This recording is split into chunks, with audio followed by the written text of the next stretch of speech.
मध्य प्रदेश में चुनावों की सुगबुगाहट शुरू हो चुकी है, लेकिन खास तौर पर जब बात बुंदेलखंड की जाए तब मामला गंभीर हो जाता है, क्योंकि बुंदेलखंड मध्य प्रदेश का ऐसा अंचल है जो 2 राज्यों में बटा है। हालांकि एक पंचवर्षीय पहले की बात की जाए तो एमपी में बीजेपी का, जबकि यूपी में सपा का शासन रहा है। ऐसे में बुंदेलखंड अंचल का विकास गति नहीं पकड़ पाया, क्योंकि विपरीत सरकारें होने की वजह से यहाँ के पिछड़ेपन का ठीकरा दूसरे प्रदेश की सरकारों पर फोड़ा जाता रहा है। वैसे यह तो जनता ही बता सकती है कि मध्य प्रदेश का बुंदेलखंड ज़्यादा विकसित है या उत्तर प्रदेश का। लेकिन अब बीजेपी के लिए कहीं ज़्यादा मुसीबत है और कोई बहाना भी नहीं चलेगा, क्योंकि उत्तर प्रदेश और मध्य प्रदेश दोनों ही बुंदेलखंड पर बीजेपी का शासन है। और ऐसे में अगर यह विकास की रफ्तार नहीं पकड़ता तब ठीकरा भाजपा पर ही फूटेगा। हालांकि योगी सरकार और शिवराज सरकार अपने तरीके से बुंदेलखंड की बेहतरी के लिए प्रयास करती रही है, लेकिन जनता इतने से खुश नहीं है। यूपी में किसानों की बदहाली की दास्तान भले ही यूपी के बुंदेलखंड से शुरू होती हो, लेकिन मध्य प्रदेश का बुंदेलखंड भी ज़्यादा विकसित नहीं है और यहाँ भी हालात ऐसे ही हैं। लेकिन किसानों की हालत बुंदेलखंड में खराब तो कही ही जा सकती है। हालांकि प्रधानमंत्री नरेंद्र मोदी किसानों की हालत सुधारने और उनकी आय दोगुनी करने की बात करते हैं, लेकिन अभी ऐसा होता नहीं दिख रहा। दरअसल बुंदेलखंड की सबसे बड़ी समस्या सूखे की होती है और समय समय पर मुआवजा आदि से किसानों के जख्मों पर मरहम ज़रूर रखा जाता है, पर ज़्यादातर किसान इससे संतुष्ट नज़र नहीं आते। वैसे बुंदेलखंड के नाम पर सियासत गरमाने वाले हमेशा सत्ता पर काबिज होते रहे, पर इस क्षेत्र पर ध्यान कम ही दिया गया। पिछले 5 सालों में बुंदेलखंड, चाहे यूपी की बात हो या एमपी की, यहाँ पर काफ़ी कुछ परिवर्तन देखने को मिलता है। मध्य प्रदेश के छतरपुर, दमोह, दतिया, पन्ना, सागर, टीकमगढ़ एवं उत्तर प्रदेश के बांदा, चित्रकूट, हमीरपुर, झांसी, जालौन, ललितपुर, महोबा जिलों को जोड़कर बुंदेलखंड बनता है और यह क्षेत्र भारत के सर्वाधिक पिछड़े इलाकों में से एक माना जाता रहा है। लेकिन अब प्राकृतिक एवं ऐतिहासिक दृष्टि से संपन्न बुंदेलखंड आर्थिक रूप से सशक्त तो हो रहा है, पर इसमें जो तेजी दिखनी चाहिए वह नहीं दिखती।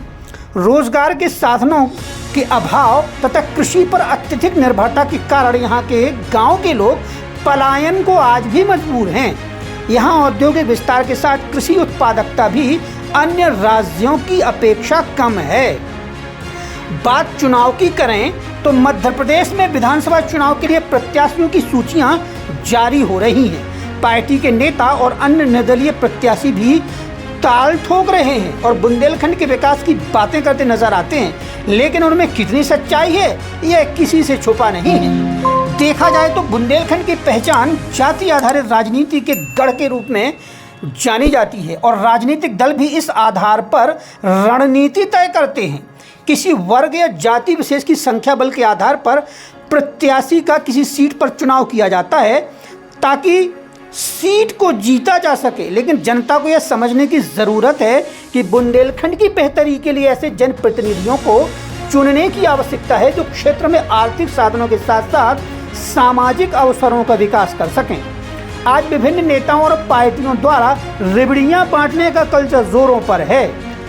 हालांकि इसका श्रेय केजरीवाल को दिया जाता है, लेकिन यह दिखता सब जगह है और मध्य प्रदेश भी इससे अछूता नहीं है। जबकि होना तो यह चाहिए कि जनता को शिक्षा, बेहतर स्वास्थ्य, रोजगार देकर सक्षम बनाया जाए। आज पार्टियों की मजबूरी यह है कि वे जिस राज्यों में सत्ता में नहीं होती वहां पर तो रेवड़ियां बांटने का विरोध करती है, पर जहां पर सत्ता में है वहां पर लगातार रेवड़ियां बांटती है। कांग्रेस और भाजपा दोनों ही दलों में यह देखा जा सकता है। हालांकि एक तरफ भारतीय जनता पार्टी के लिए प्लस पॉइंट यह है कि वह हिंदुत्व पर सवार है, लेकिन कांग्रेस कहीं ना कहीं हिंदुत्व पर हमला करके खुद ही बैकफुट पर नजर आ रही है। प्राकृतिक संसाधनों की दृष्टि से देखा जाए तो बुंदेलखंड संपन्न रहा है। पिछले 1 दशक से इसमें व्यापक सुधार भी दिखता है, लेकिन बुंदेलखंड की गंभीर समस्याओं का समाधान करने से अधिक चुनाव के समय आपसी कलह में ही नेता व्यस्त हो जाते हैं और ऐसा दिख भी रहा है। चुनावी माहौल में बुंदेलखंड की सीटें काफ़ी चर्चा में भी हैं और वह इसलिए क्योंकि यहाँ पर बीजेपी और कांग्रेस हमेशा फाइट में रहती है और दोनों पार्टियां भी यहाँ पर वर्चस्व बनाए रखने के लिए दमदार प्रत्याशियों की खोज में लगी हैं। हालांकि पार्टी में निजी वर्चस्व और खुद को जिताऊ प्रत्याशी साबित करने की होड़ मची है।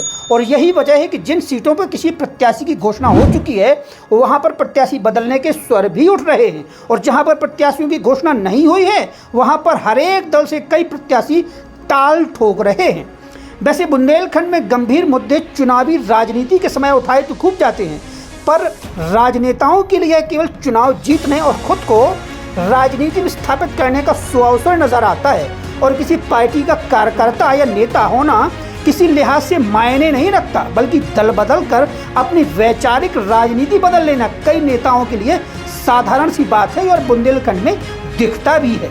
इसीलिए कोई भी राजनीतिक दल बुंदेलखंड की बड़ी और विकट समस्याओं का समाधान खोजने से ज्यादा नेताओं को साधने और सीट निकालने के गणित में ही फंसे रहते हैं। बीते 15 सालों से मध्य प्रदेश में बीजेपी का शासन है।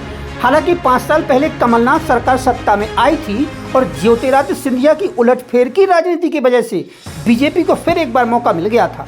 अगर मुख्यमंत्री शिवराज सिंह चौहान की बात करें तो लगातार उनके नाम पर असमंजस की स्थिति है और अभी तक कई ऐसे कैंडिडेट भी सामने आ चुके हैं जो मुख्यमंत्री पद के दावेदार भी हो सकते हैं।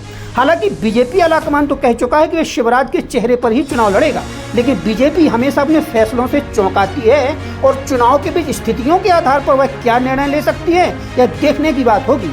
आज बुंदेलखंड के लोगों के अंदर असंतोष और आक्रोश को कैसे कम किया जाए, इसके लिए शिवराज सिंह चौहान एक के बाद एक लगातार घोषणाएं कर रहे हैं। हालांकि जनता के बीच से एक स्वर वादा खिलाफी का भी उठता है, लेकिन लाडली बहन योजना इसके अलावा अन्य कई योजनाओं को मिल रहे व्यापक समर्थन के बाद शिवराज सिंह चौहान जीत के प्रति आश्वस्त नजर आते हैं। देखा जाए तो बुंदेलखंड में गाहे बगाहे अलग बुंदेलखंड राज बनाने की मांग भी उठती रही है, लेकिन फिलहाल इसमें कुछ भी दम नजर नहीं आता, क्योंकि चुनाव में उसकी चर्चा बिल्कुल भी नजर नहीं आ रही।